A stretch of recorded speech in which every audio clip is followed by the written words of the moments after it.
ওই আগের বৈষম্য আবার শুরু হয়ে গেছে।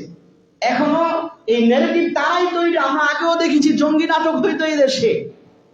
এই জন্য এখনো অনেক গবেষকরা বলতেছেন, এই যে গত হাদির মৃত্যুকে কেন্দ্র করে প্রথম আলো ডেইলি স্টারে যে হামলা হয়েছে, অনেক গবেষকরা বলছেন যে তারা নিজেরাই করায়া এখন আলেমদের উপর অত্যাচার শুরু করছে। যে আলেম প্রথম আলো আর ডেইলি স্টারের ফেসিবাদের সমর্থনের সমালোচনা করে পোস্ট দিছে, ওখানে ছিল না, ওই আলেমকে আইসা হাদিসের দরজ থেকে উঠায় নিয়ে মামলা দিয়েছে। তাইলে 15 বছরের দুঃশাসন তো আবারও চলতেছে।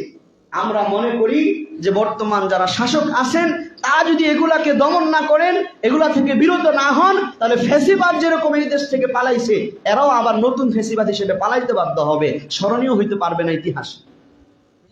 কারণ জালেমরা কখনো ইতিহাসে স্মরণীয় হয় না। জুলুমের প্রভাবে সাময়িক তারা কি থাকে, মাথা উঁচা করে থাকে, কিন্তু পৃথিবীর কোন জালেম ইতিহাসে স্মরণীয় হইতে পারে না।